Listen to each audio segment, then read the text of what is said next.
The Southern Vietnamese dialect. Tiếng Việt phương ngữ Nam Bộ. Numbers.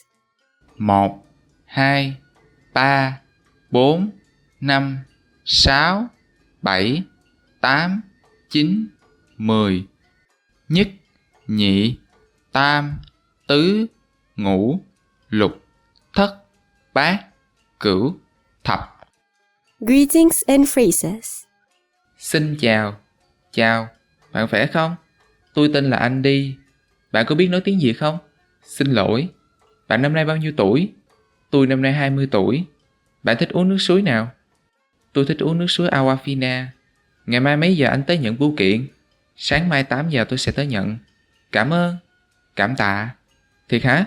Alo, làm sao hoàn thành công việc bây giờ? Vocabulary. Thời gian, thiên niên kỷ, thế kỷ, thập kỷ, năm, mùa xuân, mùa hạ, mùa hè, mùa thu, mùa đông, tháng, tuần, ngày, ngày mai, hôm qua, bữa nay, hôm nay, buổi sáng, buổi trưa, buổi chiều, buổi tối, ban đêm, giữa khuya, giờ, phút, giây, chủ nhật, thứ hai, thứ ba, thứ tư, thứ năm, thứ sáu, thứ bảy, tháng 1, tháng Giêng, tháng 2, tháng 3, tháng 4, tháng 5, tháng 6, tháng 7, tháng 8, tháng 9, tháng 10, tháng 11, tháng 12, tháng Chạp. Màu trắng, màu đen, màu đỏ, màu vàng, màu lục, màu xanh lá cây, màu lam, màu xanh dương, màu nâu, màu cam, màu xám, màu hồng, màu tím.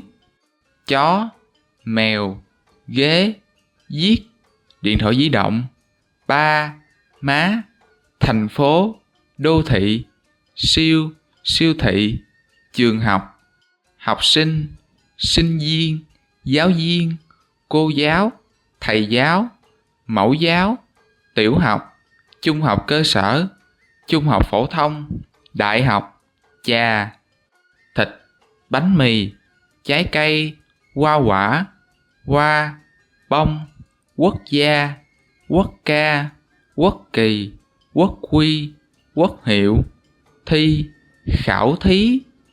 Sample text. Đại Việt Sử Ký Toàn Thư, Bản Kỷ Toàn Thư, Lê Hoàng Triều Kỷ, Thái Tổ Cao Hoàng Đế, Kỷ Dậu, Thuận Thiên năm thứ 2. Mùa hạ tháng 4 ngày 27, ra lệnh chỉ cho các đại thần và chăm quan phải nộp số vàng lấy được ở Bến Đông cho nhà nước tùy theo thứ bậc. Chánh nhất phẩm nộp 2 lạng, tòng nhất phẩm 1 lạng rưỡi, chánh nhị phẩm 1 lạng, tòng nhị phẩm 5 đồng cân, chánh tam phẩm 3 đồng cân, tòng tam phẩm 2 đồng cân, chánh tứ phẩm đến chánh ngũ đều 1 đồng cân, còn từ tòng ngũ trở xuống không phải nộp.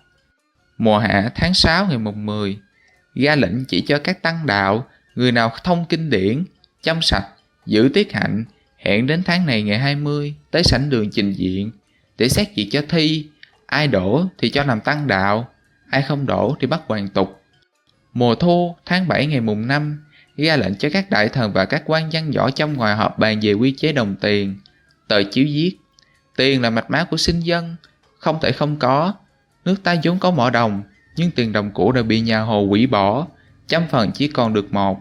Đến nay, việc quân, việc nước thường hay bị thiếu. Muốn cho tiền lưu thông sử dụng để thuận lòng dân, há chẳng khó sao?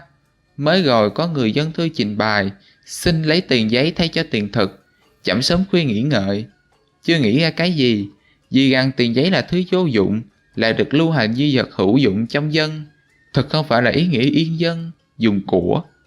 Nhưng đời xưa đã có người cho rằng vàng, bạc, da, lụa, tiền thực, tiền giấy đều không thể cân ngang nhau được.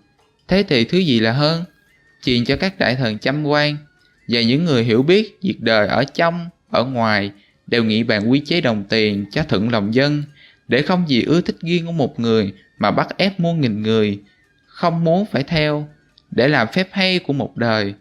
Nên phải bàn định sớm rồi tâu lên, chậm sẽ tự chọn lấy mà cho thi hành.